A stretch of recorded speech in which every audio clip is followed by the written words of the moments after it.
আহিল নহয় তেনেকুৱা এটা সুযোগ। এনেকৈ বহু লোক বহি আছে, নাম আৰম্ভ কৰিছে। হে বনমালী জগমোহন ৰাম, সুখে দুখে বোলে যিয়ে মুখে ৰাম ৰাম। তাৰপিছত এতিয়া আহিলে নামটো মনত পেলোৱাটো।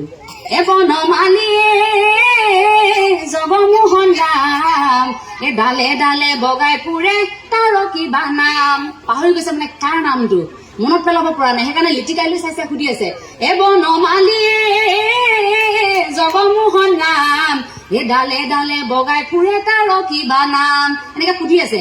আপুনি এই ডাইচটোকো আপুনি ভগৱান বুলি ভাবিব পাৰে, এই কলমটোকো আপুনি ভগৱান বুলি ভাবিব পাৰে, এই খুঁটাটোকো আপুনি ভগৱান বুলি ভাবিব পাৰে, আপোনাৰ কথা। য'তেই বিশ্বাস নকৰক, কিন্তু এটা বিশ্বাস জীৱনত লাগিবই। সেই বিশ্বাসটো নহলে আমি জীয়াই থাকিব নোৱাৰিম। সেই বিশ্বাসটো আমাৰ মনত লাগিব। যে সেইবাবে গুৰুজনাই আমাক সেই এক ঈশ্বৰবাদৰ কথাটো কৈছিল যে কিবা এটাত অন্তত অসমীয়া সমাজে বিশ্বাস কৰিব লাগিব, নহলে সাম্যবাদৰ ধাৰণাটো কেনেকৈ আহিব। সেইবাবেই এক ঈশ্বৰবাদৰ ধাৰণাৰ কথা কৈ থৈ গৈছিল। বোলে কেতিয়াবা ঈশ্বৰৰ নাম লওঁতেও আমাৰ কৰবাত কেতিয়াবা ভুল হৈ যাব পাৰে। সেই বুলি এনে নহয় যে ঈশ্বৰে বুজি নাপাব। ঘোষা গাওঁতে যদি আপোনাৰ ভুল হৈছে, কেতিয়াবা কীৰ্তন ভাগ পঢ়ি থাকোতে যদি ভুল হৈছে, আপুনি ভয় কৰিব নালাগে, কাৰণ ওপৰত থকাজনে বুজি পায় নহয় যে আপুনি অজানিতে কৰিছে। অকনমান কাহিনী এটা কব বিচাৰিছো দেই। সেইদিনাও এই কাহিনীটো উল্লেখ কৰিছিলো এঠাইত, আজি আকৌ কবলৈ মন গৈছে আপোনালোকক দেখি। ঈশ্বৰৰ নাম লওঁতে যে কেতিয়াবা অকনমান কিবা কিবি খেলি মেলি হয়, এই কথাটো কব বিচাৰিছো। এজন লিটিকাই আৰু এজন আছিল নামতি। নামতিজনে আকৌ নাম লৈ ফুৰে, তেওঁক আকৌ প্ৰভু বুলি মাতে। লিটিকাই লগত যায়। লিটিকাই কাম কি জানেনে? এতিয়া নাম লবলৈ তেওঁ যায়, গৈ থাকোতে তেওঁ এখন ভাৰ নিয়েতো, সেই ভাৰখন যথেষ্ট গধুৰ। সেই ভাৰখন লিটিকাই ধৰে, আৰু তাৰ পাছত তেওঁ যেতিয়া নামতিগৰাকীয়ে যেতিয়া পদ গাই থাকে, কেতিয়াবা অকনমান পদ পাহৰি যায়, লিটিকাই এটা দায়িত্ব থাকে যে লিটিকাই সেই পদটো মনত পেলাই দিব। সেই দুটাই কাম। আৰু তেওঁ আকৌ পায় এটকা 4 অনামান। 4 অনাটো আকৌ তেওঁ লিটিকাইক দিয়ে, এটকাটো নিজে লয়। লিটিকাই বহু দিনৰ পৰা কথাটো মন কৰি আছে, এই যে মই প্ৰভুৰ লগত নামত যাওঁ, মই ঈশ্বৰৰ গুণানুকীৰ্তন ময়োতো কৰো সমানে, মই পাহৰিলে মইহে মনত পেলাই দিওঁ, এই গধুৰ ভাৰখন মইহে লওঁ, কিন্তু কিয় মোক কমকৈ টকা দিয়ে। লিটিকাই মনটোতো আছিলে এই কথাটো। লিটিকাই মনতে ভাবি আছে, সুযোগ পালেই দিম এদিন। আহিল নহয় তেনেকুৱা এটা সুযোগ। এনেকৈ বহু লোক বহি আছে, নাম আৰম্ভ কৰিছে।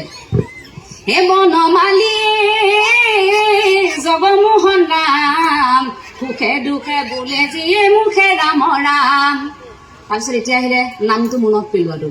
এ বনমালী জগমোহন ৰাম, এ ডালে ডালে বগাই ফুৰে তাৰ কিবা নাম। পাহৰি গৈছে মানে কাৰ নামটো মনত পেলাব পৰা নাই, সেইকাৰণে লিটিকাইলৈ চাইছে, সুধি আছে এ বনমালী জগমোহন ৰাম, এ ডালে ডালে বগাই ফুৰে তাৰ কিবা নাম। এনেকে সুধি আছে। লিটিকাই ভাবিছে এইবাৰ ক'ত যাবি, এইবাৰতো পোৱাত নাই। লিটিকাই নকয় এতিয়া। লিটিকাই বোলে হে বনমালী জগমোহন ৰাম, এ শিকি এটা ভাগত পাওঁ মই কিয় গাম। নাগায় লিটিকাই। এতিয়া খং উঠিছে নহয় নামতিৰ, প্ৰভু খং উঠিছে। প্ৰভুৱে লগে লগে ই পইচাত ধৰিলে দেখোন।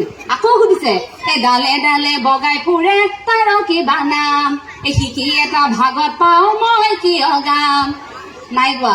তাৰপিছত ভাবিলে যে নহয়, এই কথাই কথা নহয়, ইয়াৰ মনটো ভাঙিব লাগিব। তাৰপিছত কি কৰিলে, তেওঁ উপায় নাই আৰু সিদ্ধান্ত ললে। এ বনমালী জগমোহন ৰাম, তেনেহলে আজিৰ পৰা সমানে ভগাই খাম। সমানে ভগাই খাম বুলি কৈ দিলে। লিটিকাই মিচিককে হাঁহিটো ওলাই গৈছে নহয় তেতিয়া। আমাৰ যে পোৱাৰ তাৰণা এটা থাকে, লিটিকাইটো পইচাতহে ধান্দা, ক'ত ঈশ্বৰৰ নাম লবলৈ গৈছে। লিটিকাই দেখিলে ইছ ৰাম, এতিয়া দেখোন দিব ভাগটো, কৈ দিয়াই ভাল। হে বনমালী জগমোহন ৰাম, তেনেহলে তাৰ নাম প্ৰভু জম্বুমান। কৈ দিলে জম্বু মন্দিৰৰ কথাই কৈছিলে, ডালে ডালে বগাই ফুৰে মুখে ৰাম নাম লয় বুলি। সেই সিমানখিনি সময়লৈকে নগু নাকতি কৰিলে নহয় পইচা কেইটামানৰ কাৰণে চব। গতিকে ঈশ্বৰৰ নাম লওঁতে আমাৰ কেতিয়াবা এনেকুৱা এই ধেমালিবোৰ হৈ থাকে।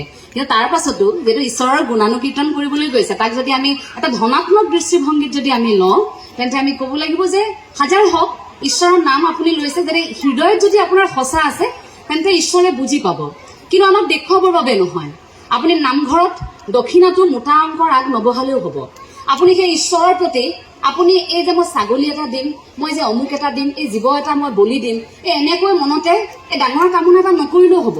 আপোনাৰ একো নাই, আপুনি ঘোষা এফাকিও ঈশ্বৰক আপুনি সন্তুষ্ট কৰিব পাৰিব, কিন্তু এই হৃদয়ত কিন্তু সঁচাকৈ ঈশ্বৰৰ চেতনা থাকিব লাগিব।